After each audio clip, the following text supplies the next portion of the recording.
नमस्कार, सुस्वागतम, वेलकम। मैं निधि शिमाली आपके अपने इस YouTube चैनल में आप सभी का स्वागत करती हूँ। आज मैं आपके सामने मिथुन राशि वालों का फरवरी माह का मासिक राशिफल लेकर उपस्थित हुई हूँ और सबसे पहले जान लेते हैं इस माह में आने वाले कुछ विशेष व्रत और त्योहारों के बारे में। तो 6 फरवरी को षटतीला एकादशी का व्रत किया जाएगा, 9 फरवरी को मौनी अमावस्या मनाई जाएगी और 14 फरवरी को आ रहा है बसंत पंचमी का बहुत अच्छा और बसंत ऋतु के आगमन का प्रतीक पर्व। बसंत पंचमी का अपना विशेष महत्व है और इस दिन विशेष रूप से माँ सरस्वती की पूजा आराधना की जाती है। तो स्टूडेंट्स के लिए ये दिन बहुत ही विशेष महत्व का रहता है।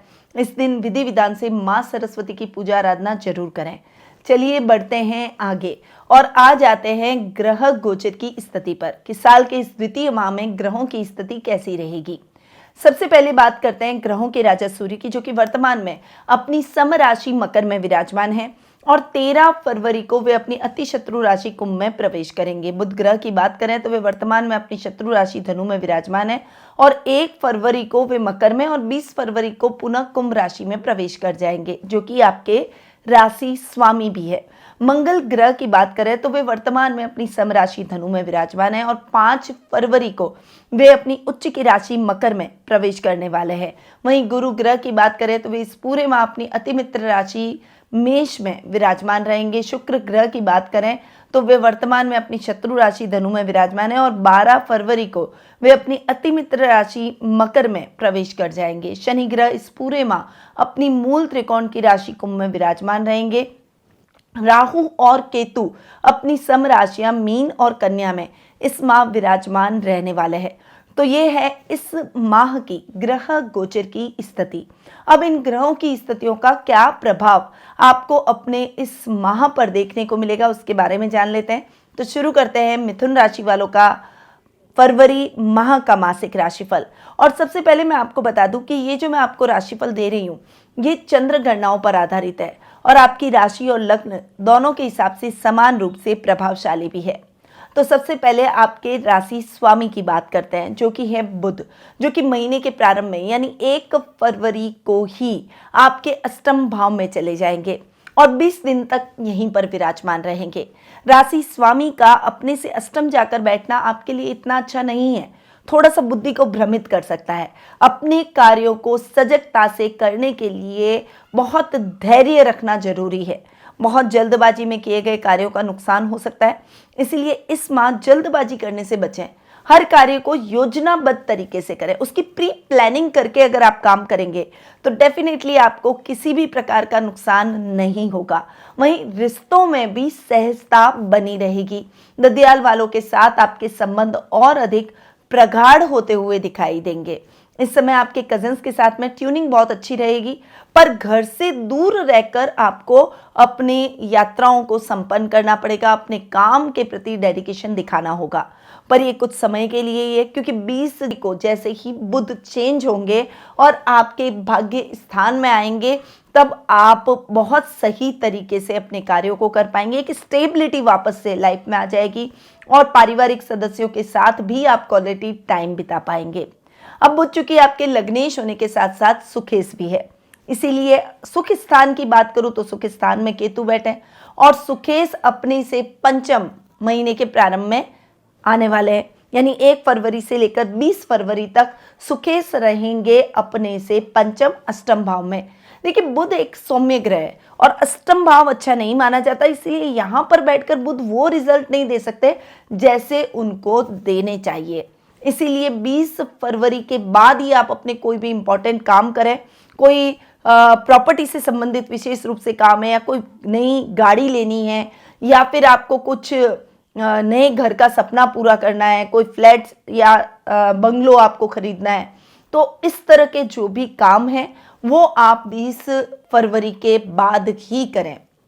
20 फरवरी से पहले जो भी आप कार्य करेंगे ना उसमें नुकसान हो सकता है, ये ध्यान रखिएगा। और बजट भी जा सकता है, उधारी भी बढ़ सकती है, तो इस तरह की चीजें ना करें। इस समय आपको क्लियर होना बहुत जरूरी है, क्योंकि सुख स्थान में केतु भी बैठे हैं, जो कि कहीं ना कहीं मिसअंडरस्टैंड आपको कर सकते हैं, आपके परिवार के लिए, आपके रिश्तों के लिए, प्रोफेशनल लाइफ में सहकर्मियों के लिए, बॉस के लिए मिसअंडरस्टैंडिंग पैदा हो सकती है। तो आपको थोड़ा सा इस मामले में भी सजग रहना होगा। इसीलिए मैंने आपको बोला कि जल्दबाजी में कुछ भी ना करें, धैर्य के साथ आप आगे बढ़े। बीच के बाद का समय आपके लिए बहुत ही अच्छा रहेगा, तो आपको उसके रिजल्ट भी देखने को मिल जाएंगे। भाग्य आपका साथ देगा और आपके काम बनते चले जाएंगे। तो ये हैं बुध के रिजल्ट। अब आते हैं आपके द्वितीय भाव यानी धन स्थान पर। आपके धनेश चंद्रमा जो कि थोड़ा सा धन को फ्लक्चुएट कर सकते हैं, इसीलिए इस समय अपने धन को सहेजने के लिए आपको थोड़ा सख्त रवैया अपनाना होगा। अपने धन को किस प्रकार से संचित करना है और किस प्रकार से खर्च करना है, ये एक आप स्ट्रैटेजी बनाकर चलेंगे तो आपके लिए बेहतर रहेगा। आपको कुटुंब का पूरा साथ मिलेगा, रिश्तों में पूरा आपको समर्पण मिलेगा और यही आपकी ताकत भी इस महीने बनते हुए दिखाई देंगे। कोर्ट कचहरी से संबंधित मामलों में थोड़ा सा अलग होकर रहिए। ऐसे मामलों में जल्दबाजी नहीं कीजिए क्योंकि ये समय आपके लिए उचित नहीं है। पर आपको अपनी फैमिली का पूरा सहयोग देखने को मिलेगा। अगर कोई लीगल कार्रवाई चाहे अनचाहे तरीके से आपके ऊपर हो भी गई तो भी राहु चूंकि 10th में बैठे हैं, कर्म भाव में बैठे हैं, वो लीगल कार्रवाइयों में आपको सफलता जरूर दिलाएंगे। तो राहु का 10th में बैठना आपके लिए बहुत ही अच्छा फायदेमंद साबित होगा। अब आते हैं आपके पराक्रम भाव पर। देखिए, पराक्रम भाव की अगर मैं बात करूं तो पराक्रमेश हैं सूर्य, जो कि महीने के प्रारंभ में अपने से षष्टम जाकर बैठेंगे। यानी सूर्य महीने के प्रारंभ में आपके अष्टम भाव में जाकर विराजमान होंगे और 13 फरवरी को वे आपके नवम भाव में प्रवेश कर जाएंगे। तो 13 फरवरी तक का जो टाइम पीरियड है, इस समय आपको अपने बल को, कोई भी आपको उकसाए या कोई भी आपको अग्रेशन दिलाए, पर आपको अग्रेशन नहीं रखना है, उसकी बातों में नहीं आना है और अपनी पावर को सही जगह यूटिलाइज करें, ये आपको जानना होगा। इस माह आप अगर अपनी पावर को नेगेटिव वे में दिखाएंगे तो डेफिनेटली नुकसान हो सकता है। छोटे भाई बहनों से आपको सपोर्ट जरूर मिलेगा, पर 13 फरवरी तक का जो टाइम पीरियड है, इस समय आपको संभल कर रहने की आवश्यकता है। सूर्य जो कि 13 तारीख को कुंभ राशि में यानी आपके नवम भाव में चले जाएंगे और उसके बाद सूर्य अपने ही घर को देखेंगे। तो जो हालात पहले बिगड़े हुए भी हैं वो उसके बाद जरूर सुलझेंगे। बड़ी बड़ी समस्याएं सुलझती हुई दिखाई देगी, बड़े बड़े रिश्तों में मतभेद भी खत्म हो जाएंगे। तो उसके बाद का जो टाइम पीरियड है वो सूर्य के परिणाम आपको बहुत ही बेहतरीन दिलवाएगा। मेडिकल से संबंधित, फार्मेसी से संबंधित, बिजली से संबंधित जो भी अगर आप काम करते हैं या बिजनेस करते हैं तो उन सब में आपको बहुत अच्छा फायदा होगा। अब आते हैं आपके पंचम स्थान पर, क्योंकि आपके पंचम भाव के स्वामी है शुक्र, जो कि आपके खर्च भाव के भी स्वामी हैं। और शुक्र महीने के प्रारंभ में आपके शत्रु स्थान धनु में जाकर यानी आपके सप्तम भाव में जाकर बैठ रहे हैं और शुक्र 12 तारीख को राशि परिवर्तन कर आपके अष्टम भाव में जाकर विराजमान होंगे। और दोनों ही परिस्थितियों में पंचम भाव के हिसाब से आपको रिजल्ट बहुत अच्छे मिलने वाले हैं, क्योंकि शुक्र दोनों ही परिस्थितियों में आपको बेहतरीन परिणाम देंगे। यहाँ पर सप्तम भाव के लिए शुक्र इतने अच्छे नहीं है, क्योंकि यहाँ पर शुक्र बैठकर कारको भाव नाश जरूर कर रहे हैं, पर पंचम भाव के हिसाब से यानी कला वर्ग के छात्रों के लिए, कला के क्षेत्र में काम कर रहे लोगों के लिए, संतान से संबंधित शुभ समाचार, खासकर पुत्री संतान से संबंधित शुभ समाचार आपको इस समय प्राप्त जरूर होंगे।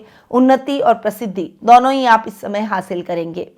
वहीं कुछ क्रिएटिव कामों में आपका मन अधिक लगेगा और उससे आप बहुत अच्छा फेम हासिल करेंगे। अब शुक्र चूंकि खर्च भाव के स्वामी हैं और खर्च भाव का जो स्वामी है अपने से अष्टम पहले तो जाकर बैठेगा और उसके बाद 12 तारीख को शुक्र चेंज होकर अपने से नवम चले जाएंगे। दोनों ही परिस्थितियों में, हालांकि पहले की जो परिस्थिति है उसमें थोड़ा सा सजग होकर जरूर चलें, पर 12 तारीख के बाद जब शुक्र जैसे ही आपके अष्टम भाव में जाकर विराजमान होंगे, अपने से नवम बैठेंगे, शुक्र के परिणाम आपको बहुत ही अच्छे मिलेंगे। जो विदेशों से आप अपॉर्चुनिटी बहुत लंबे टाइम से प्राप्त करना चाहते थे, वो अपॉर्चुनिटीज अब आपको मिलेगी। वहीं खर्च की स्थितियां भी थोड़ी सी बैलेंस होगी। अगर आप विदेश जाने का सपना देख रहे हैं या फिर विदेश में कोई रमणीक स्थलों की यात्रा करना चाहते हैं तो वो सपना भी आपका पूरा होगा। जो विदेशों में रह रहे उनके लिए भी ये समय अच्छे प्रमोशन, इंक्रीमेंट का रहेगा और बेहतर अपॉर्चुनिटीज़ को प्राप्त करने का रहेगा। चाहे वो वर्क प्लेस हो, चाहे आपकी पर्सनल लाइफ हो, चाहे वो वर्क प्लेस हो या फिर आपकी पर्सनल लाइफ हो, दोनों ही परिस्थितियों में शुक्र के परिणाम आपके लिए बहुत ही बेहतर हो जाएंगे। तो ये हैं शुक्र के रिजल्ट। अब आते हैं आपके रोग भाव पर। आपके रोग भाव के स्वामी हैं मंगल, जो कि आपके लाभ भाव के भी स्वामी हैं, और मंगल हो रहे हैं उच्च के आपके अष्टम भाव में। रोग भाव का स्वामी अगर अष्टम भाव में उच्च का हो रहा है तो वो आपके लिए रोगों को थोड़ा सा कम करता हुआ दिखाई देगा। हालांकि स्वास्थ्य संबंधी समस्याएं फिर भी बनी रहेगी, पर उसके बावजूद आपको मंगल के रिजल्ट बहुत ही अच्छे और बेहतरीन देखने को मिलेंगे। आपके काम फटाफट से होते दिखाई देंगे। आपकी यात्राएं सुखद और मंगलमय रहेगी। मित्रों का साथ और सहयोग रहेगा। वर्क प्लेस पर प्रतिद्वंदी आपके कार्यों की प्रशंसा करते हुए दिखाई देंगे। तो मंगल के रिजल्ट आपको रोग भाव के हिसाब से बहुत ही अच्छे मिलेंगे। अब अगर बात करूं लाभ भाव की, क्योंकि लाभेश भी मंगल है, तो लाभ भाव के हिसाब से भी मंगल चूंकि उच्च के हो रहे हैं, तो ये समय आपके लाभ की स्थितियों को भी शानदार बढ़ाता हुआ दिखाई देगा। आपके सुखों में वृद्धि करेगा, लग्जरी में वृद्धि करेगा, आपका लेवल और सर्कल बढ़ेगा, और इस समय आपके कुछ ऐसे लोग सर्कल से जुड़ेंगे जो कि आपको आने वाले समय में बहुत अच्छा लाभ दिलवाएंगे। तो मंगल के रिजल्ट आपको अचानक धन लाभ की स्थितियां भी दिलवा सकते हैं।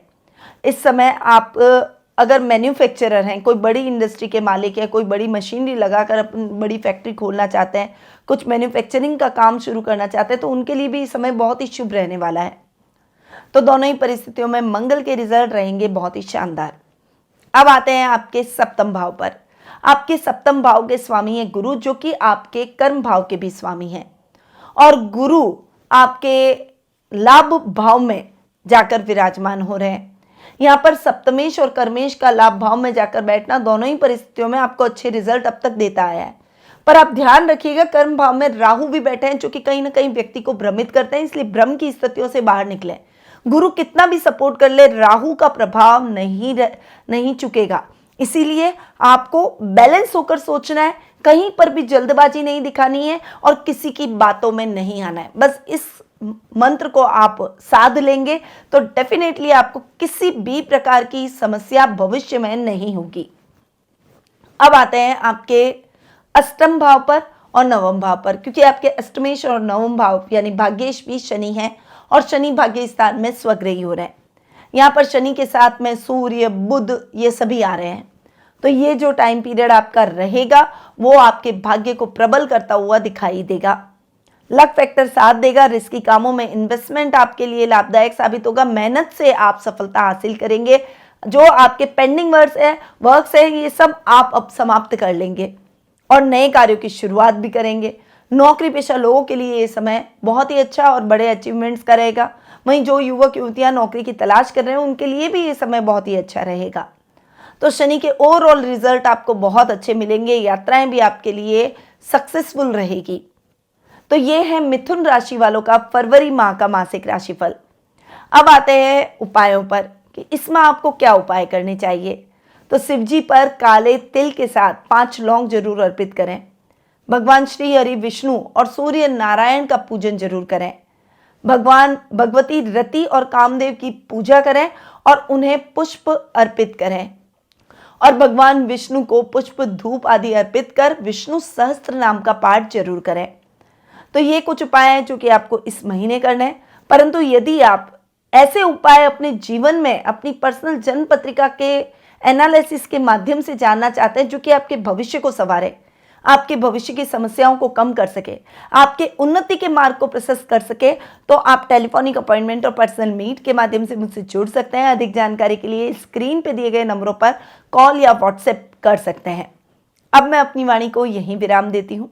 स्वस्थ रहिए, व्यस्त रहिए, मस्त रहिए और हमेशा मुस्कुराते रहिए।